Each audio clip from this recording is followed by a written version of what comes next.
গত ১৯ তারিখে নির্বাচনে তিনি হেরে গেছেন দ্বীপজলের কাছে।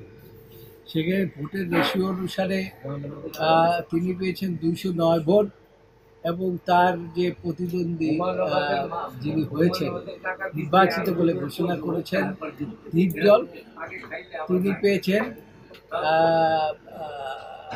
২২৫ ভোট। হ্যাঁ, তো সেই অবস্থার মধ্যে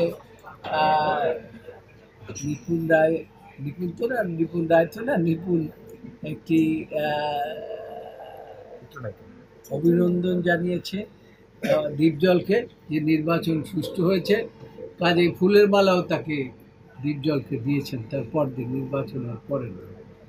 কিন্তু পরবর্তীতে দেখা যায় যে তিনি আবার এখানে একটা রিট পিটিশন দাখিল করেছেন যে নির্বাচন সুষ্ঠু হয় নাই, তিনি সমস্ত নির্বাচন বাতিল চেয়েছেন।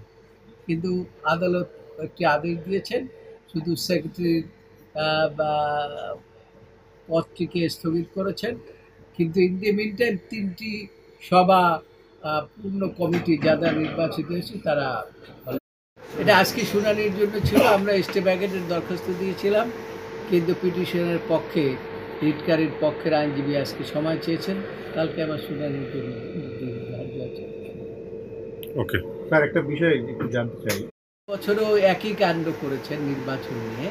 তিনি গত বছরও জায়েদ নির্বাচিত হয়েছে, জায়েদ খান, কিন্তু আবার তিনি একটা রিট পিটিশন করে টুরে আবার তিনি সেইভাবে করে আবার তিনি আবার ক্ষমতা তো সেরকম কি উদ্দেশ্য এবারও তিনি চাচ্ছেন? এখন আইন যা বলে, আইনের প্রতি আমরা শ্রদ্ধাশীল বলেই তো আমরা সর্বোচ্চ আদালতের কাছে গিয়েছি। স্যার, সাবেক